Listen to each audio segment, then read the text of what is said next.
Welcome to Man Cave Media. Today it's time to get started with my 2-year hardware refresh for my Office PC. Let's go.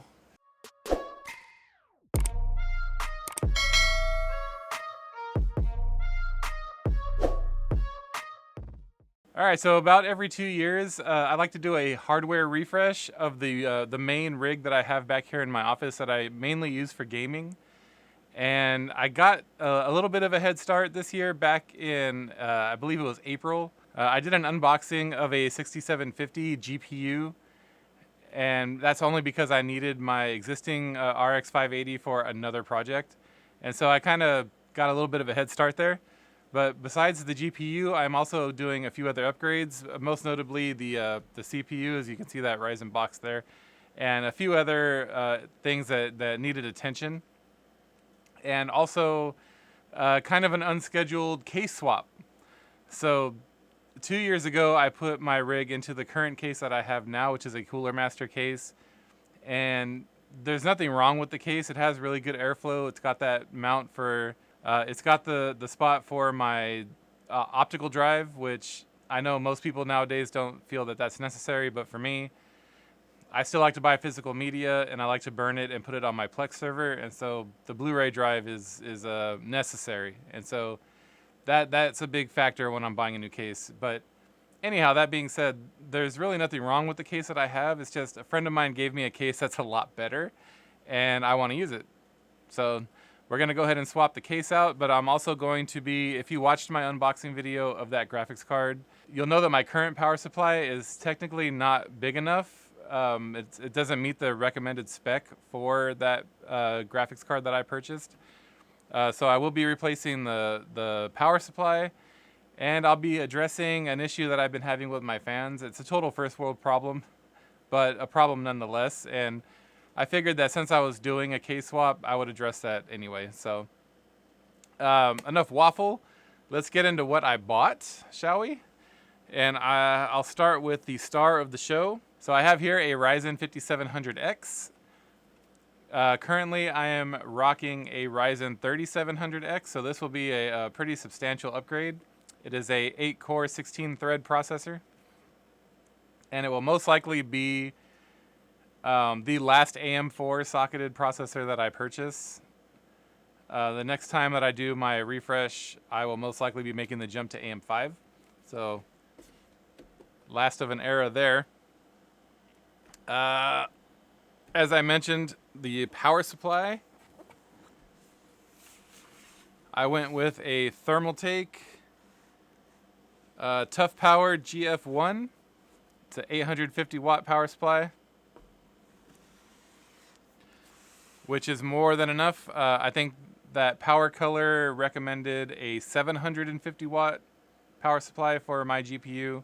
So I figured having that extra headroom might solve this problem in the future. You know, next time I do a GPU upgrade, I might still be fine with the power supply. It's my hope anyway. And then I'm also going to be replacing my fans. So really quick backstory on that.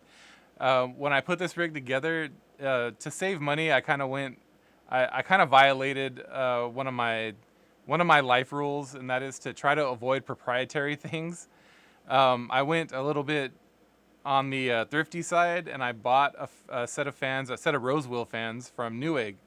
If you're not familiar with Rosewill, it is a product that is owned by Newegg, and they specialize in affordable peripherals and other, oddball things related to technology. And it was a really affordable kit, and it was RGB. It came with a fan controller. It was, it was a nice little setup. But the fans use a proprietary connector to go to the controller rather than a standard 4-pin plug. And so I lost the cable that controls the RGB to the motherboard, or I lost the cable that interfaces from the fan controller to the RGB controller on the motherboard. And while that's not a huge deal, it did include a remote. So I can also change the colors this way. So, not a huge deal on the surface, but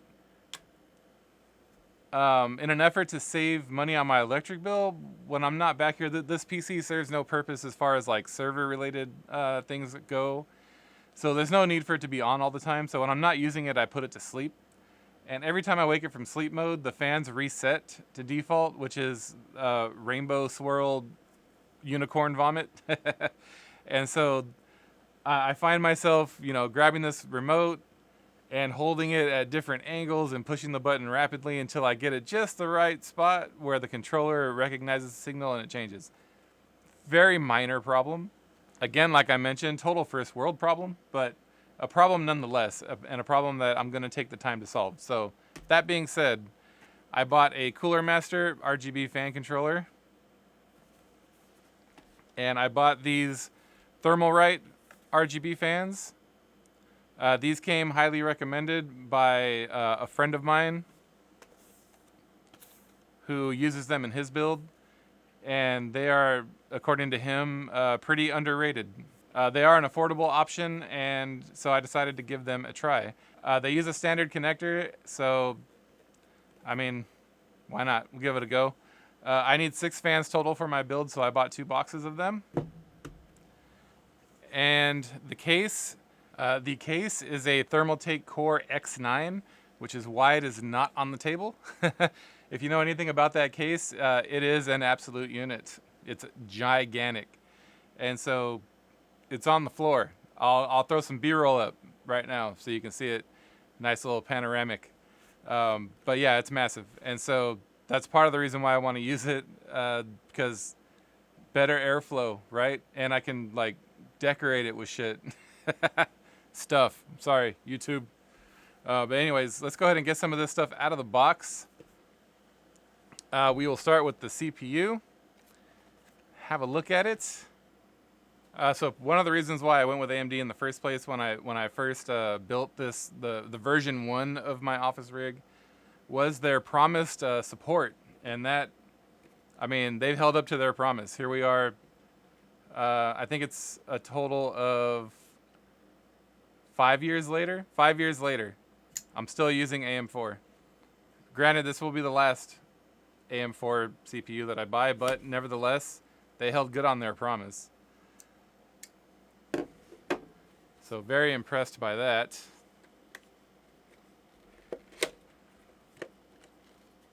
So I already have a Wraith Prism cooler, and my friend left his water cooling rig in the case that he gave me. So I opted for the processor without a cooler.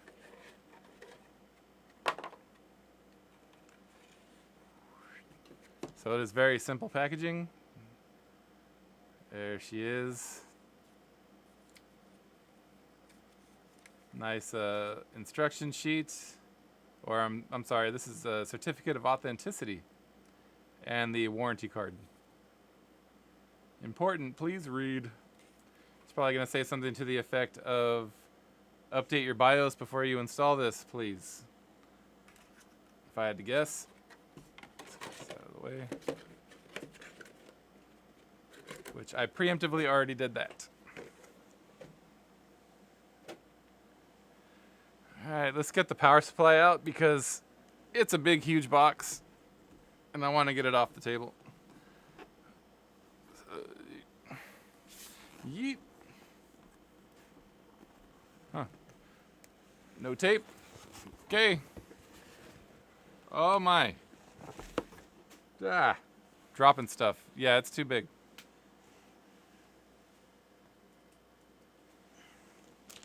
So what slid out of the box right away was just the paperwork baggie. And oh man, this is nice. So the Thermaltake gives you a nice little pouch for your cables. There's the power connector. And then all the modular cables that you will ever need, hopefully. Get this out of the way. It's a really nice bag. Alright, and inside the foam is the unit. Oh goodness, it's in there. It's all coming out.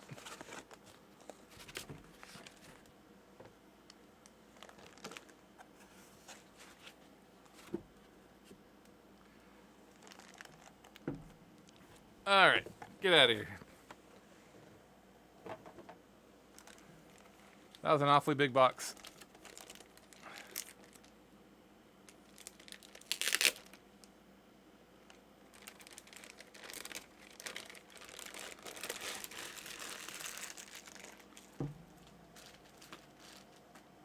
So there's a good look at the unit itself. Comes with a nice cover over the power connector. Very nicely packaged. I would expect nothing less from Thermaltake. Very nice unit. Moving on, let's do the fan controller first. Oh, got a little bit of tape on the sides here. Nothing too crazy.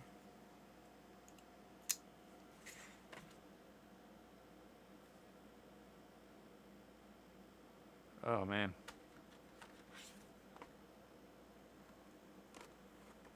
All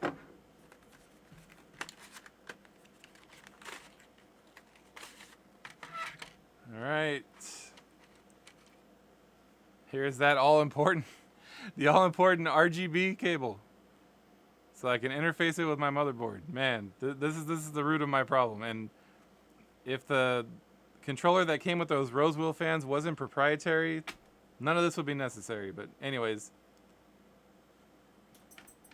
here's the controller itself. It's got a clear lid, so you can see the PCB underneath, which is pretty cool. It gets its power from SATA, which is also an upgrade. The current fan controller I have from Rosewheel draws its power from an old school Molex connector. So I can do away with that cable from the power supply. I no longer need Molex. And yeah, the cover, is that a peel or is that a design? I want to say it's a peel. Yeah, it's a peel. For a moment there, I thought it was a design because it was wrinkled like in a very specific way. But no, it's just a peel. Oh man, very unsatisfactory. I got no joy from that whatsoever. But anyways, there's the controller. It supports up to 6 fans for power and for RGB. That to the side. Oh. I feel something rattling around in here. What is this? Probably just a manual. And what else? Yep. Warranty card and a manual. We don't need no stinking instructions. Get out of here. I'm just kidding. Don't be like me. Read the instructions. All right, on to the fans.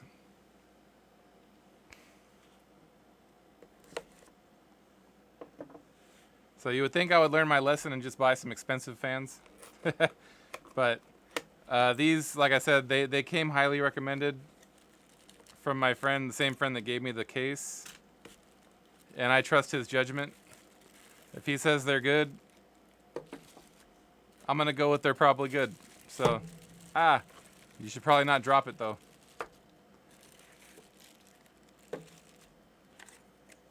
So there is a spec sheet inside that is mostly in Chinese. So we're going to not keep that. Box number 2.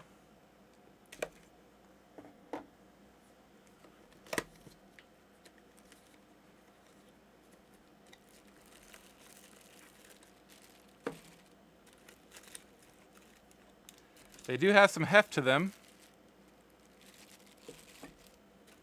so that's a good sign, right? The heavier it is, the better it's made. Isn't that the rule?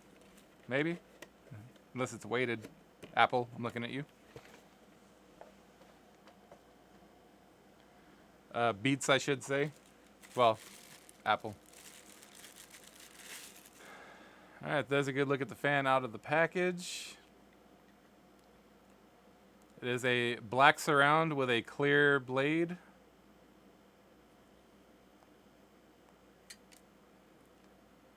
And then there's your standard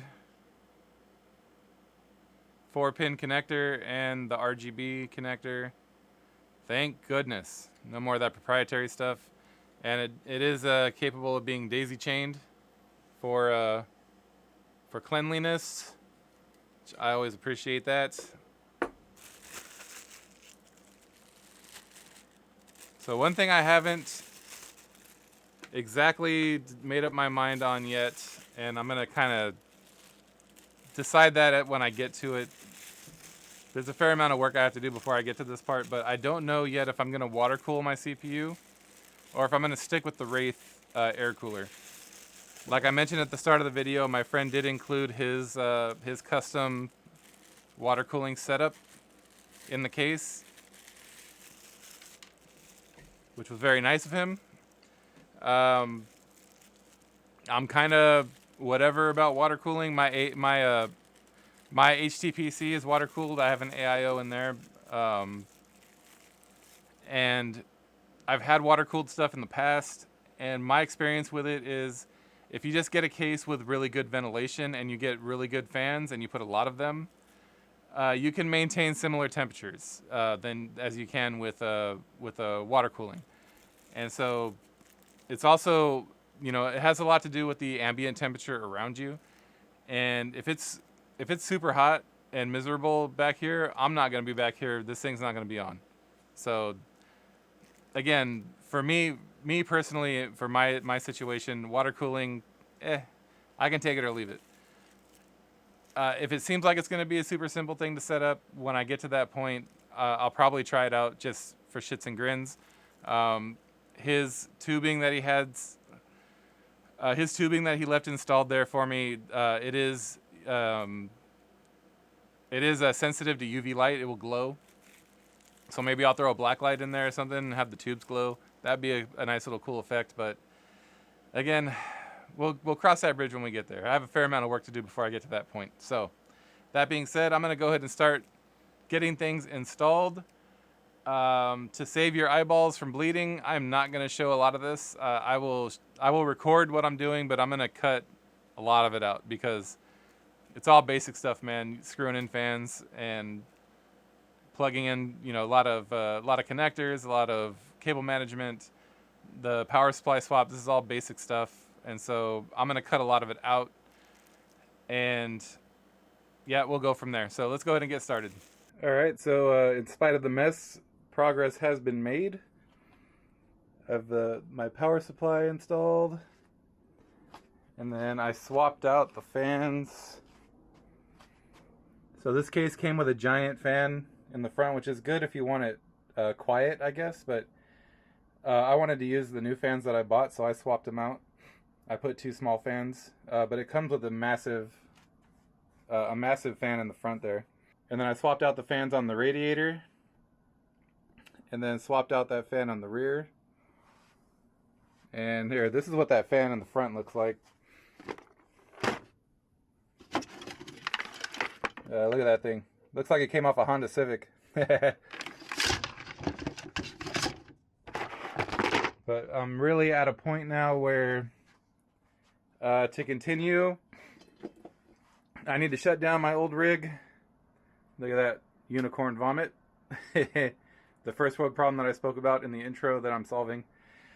But time to shut down the old rig and start pulling parts off of it and swapping them into this case. So there's the last time this thing will be on with that Ryzen 7 3700X. Next time it boots up, it will have a shiny new processor. Alright, more progress being made. Get more light on this thing. There's a good look at my ASRock B550 motherboard. This thing has served me well. This will be CPU number 3 for this particular motherboard. So motherboard is out. GPU and Wi-Fi card are out. Not gonna have a use for that guy anymore for GPU support.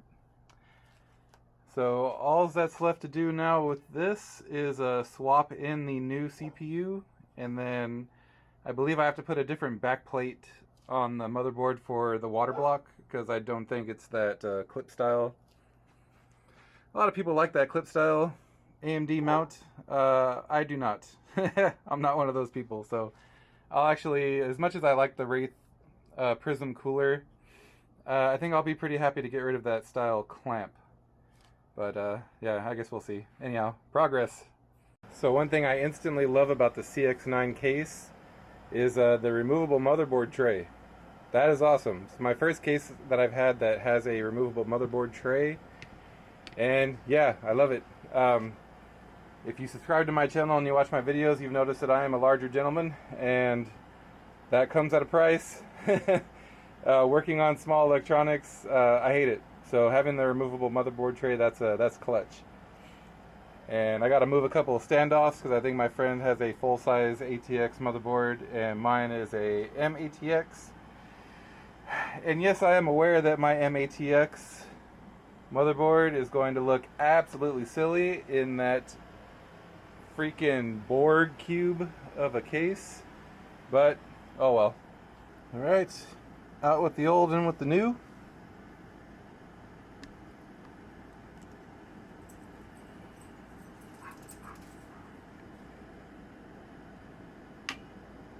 Goodness.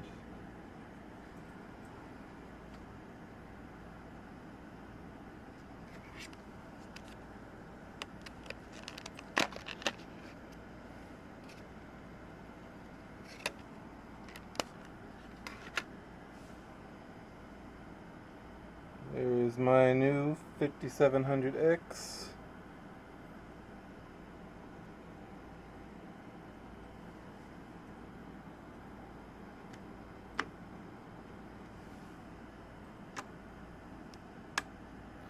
Snug as bug.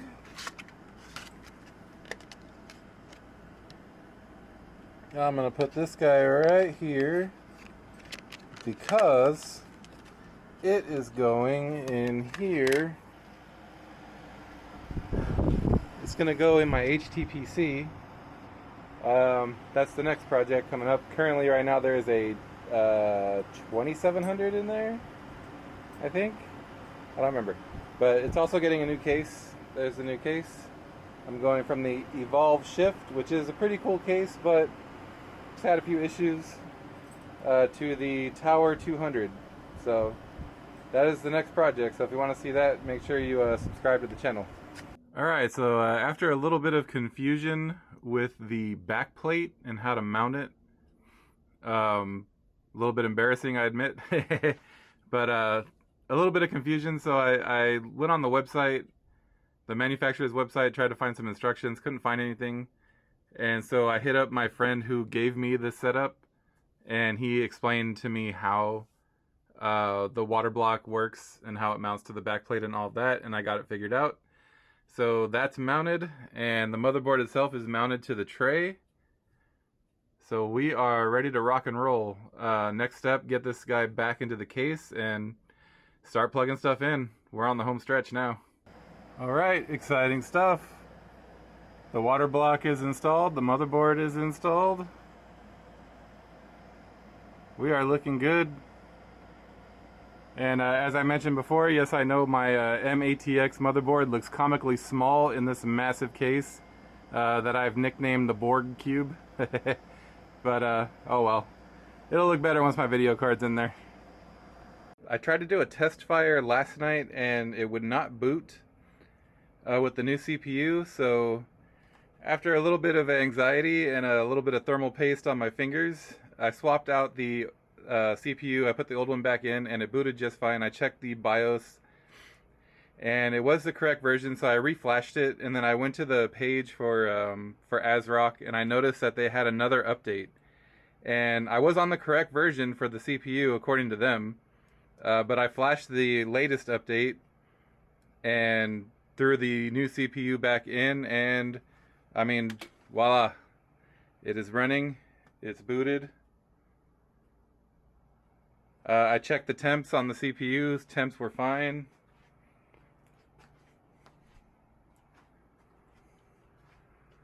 All is well. So now I have a whole lot of cable management to do, and just to, tidy up and button up a few things, and then I'll get it in its home where it needs to be, and we'll run some Cinebench and a couple other benchmarks and get some temps and see if this was all worth it. So I was starting to do cable management and tidying everything up and getting the case, buttoned up and looking pretty. And I ran across a very particular issue. Now, this is the exact same setup. These fans and this controller is the exact same setup that my friend uses, and he didn't mention anything to me about this. So I think somebody did a design change. But these RGB connectors, these RGB cables, don't fit into the plug. Oops, sorry, I keep going out of frame here. They don't fit into the plug in the controller. See that? It's too fat by like a significant amount on each side. So what I've been doing, I've done this on 3 of the fans already, is I have my trusty Dremel, and doing a little custom work is all.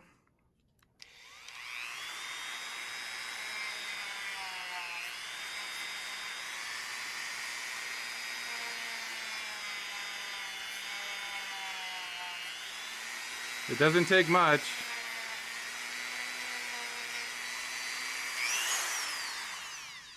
It doesn't take much, just a little bit off of each side. Clear away the plastic here. It kind of shreds to the end and kind of melts a little bit. But yeah, you just got to shave a little bit off of each side, and then they fit like a glove. No problem. But yeah, you got to give it a little bit of a haircut first, which that one threw me off a little bit. But yeah, like I said, somebody did a design change. So if you buy this same setup, these fans with this controller, just know that you'll have to do a little bit of customizing if you want to use the RGB feature on the fans. All right, there it is, all buttoned up, cable managed, ready to rock and roll.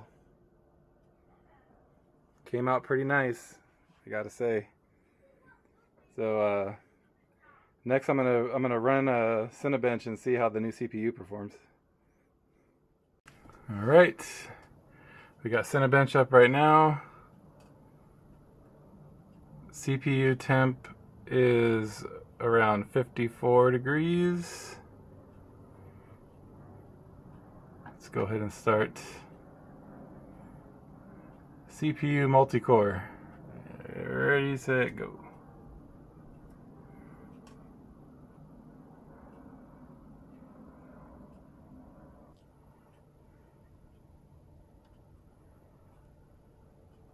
So CPU is reading 100% load and temperature is holding steady at 54 degrees. That's really good. So we're about halfway through the test. The CPU temperature has yet to break 55 degrees. It is just jamming along, as cool as a cucumber. Got about 4 minutes and 40 seconds left in the test.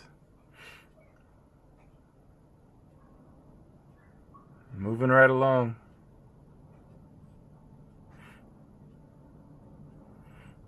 It just jumped up to 55 again. That's as high as it's gotten since I started this test. Alright, we're all done. We got a score of 760 on the multi-core. And as soon as it finished, the temp dropped all the way back down into the 40s. Oh, there it is, into 39. So, yeah. This water cooling setup that my friend gave me is pretty clutch, man. I gotta say. It's changing my mind, I should say, on water cooling, 100%. All right, I'm gonna have to eat a little crow on this one. I've said it several times in the past that I've been, on the fence, or not really on the fence, but not a believer in water cooling. But this system, or this setup that my friend gave me, man, you saw those temps. It's incredible. That 5700X is just cool as a cucumber under that water block. It's absolutely insane. So I'll eat crow on that a little bit. I talk smack about water cooling. It made me a believer. So moving forward, I'll probably use a custom loop or at least an AIO from EK, because yeah, I mean it's just a good brand. So I didn't mention this in the beginning of the video. The water cooling, the block, anyways, the brand is EKWB, and like I said, it's made me a believer. So yeah, I like it a lot. As far as the case goes, the absolute unit of a case that I've nicknamed the Borg Cube. I love it. I love working in there. The removable motherboard tray is clutch. I'll probably never go back to another style of case. From moving forward, I'm gonna continue to look for cases that offer a removable motherboard tray because that makes things so easy. And then I like the horizontal mount of the motherboard as well because it helps get to some rather tough connectors like the CPU power connector. In my old case was kind of a chore to get to. It's kind of a pain, especially for someone like me with big hands. And so I really like the case in that regard, because it just gives you access to places on the motherboard that once it's installed, they're really hard to get to in a standard case. And so I'll probably keep this case around for a while. Now, those of you who are asking, I said in the top of the video that it was important for me to have a spot for an optical drive, but you may or may not have noticed that I did not put the optical drive in there yet. And that is because of the placement of the reservoir. So the way my friend had this set up, I used it exactly how he gave it to me. And the way it's set up, there's not really another place to mount that reservoir with the length of hose that I have. And so for now, I'm just going to use my optical drive externally with an adapter. And later on, he has some other hoses for me. Next time I have a chance to travel down to San Diego, I'll pick up those hoses. And once when I install those hoses, I will relocate the water reservoir, and then I will properly install my optical drive. Or who knows, maybe using it externally with an adapter might become something that I get used to, and I just leave it like that. We'll see in the future, I guess. But overall, I know you can't buy the Core X9 case anymore, but if you see one pop up on eBay and you were interested in getting it, I highly recommend it. It's a great case. The 5700X CPU, I got mine on sale for, I think it was around $200. It was a little bit below $200. If you can find it for that price, it's an excellent CPU. If you're still on AM4 and you're, a little bit hesitant to make the jump to AM5, for me, I felt like I could get 2 more years out of my motherboard. So that's why I stayed with AM4. But if you could find that 5700X on sale, it is a great CPU. It does the job. And what else did I upgrade? Oh, the power supply. Power supply was easy to install. I'm thinking about doing sleeved cables, but later on down the line, because I have space for it now. I didn't do sleeved cables in the past because I didn't have a lot of space in my other case to kind of tuck things away, but now I have a ton of space in the basement of this thing, so I'll probably go with some sleeved cables just to make it look a little better. And the tubes that are in here for water cooling are UV reactive, and so I'm going to buy a UV strip to install into the case to give it a little bit of extra something, and which was the whole reason, which is one of the reasons why I wanted to use this case, was the awesomeness of it, the awe of it. It's just a massive thing now. It's become a decorative piece in my office. And lastly, the fans. The fans. No more hitting a button on a remote. When I wake it up from sleep, it just remembers what color it was because it's being controlled off the motherboard now like it should. So part of that was my fault, but live and learn, and buy nicer, buy twice. That's, it's a life rule that I violated. Lastly, you may notice I have a new desk, and I'm standing. Yay, finally. really quick, we got new furniture at work, and I bought this is my old desk from work. I bought it from them at a substantial discount. It is a sit stand desk, and it is huge, and it is nice, and I love it. And I now have a proper workspace for making these videos. The only thing is the nature of it, it's a little bit wobbly, so I might have to change my camera rig. Currently, it's clamped to the table.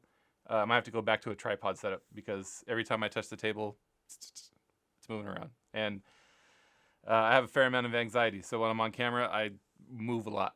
So now that I'm standing, you're going to notice that even more. But anyways, all right, so that's it for this one. Yeah, love the case, love the CPU, water cooling. I'm now a believer. Links for everything in the description down below. A lot of this stuff was older, so there's going to be new versions of it, but I checked the website on EK's website, and they do still make a water block for AM4. So you'll be able to get, the same result that I get now. So links in the description for everything that I bought, new and old. If it's something that's no longer available from the manufacturer, I'll leave a link to an eBay page or Amazon, wherever I could find it. And yeah, so thank you again for stopping by. Please smash that like button if you enjoyed this video and help feed that algorithm. I hope you have a great afternoon, and like always, thank you for watching.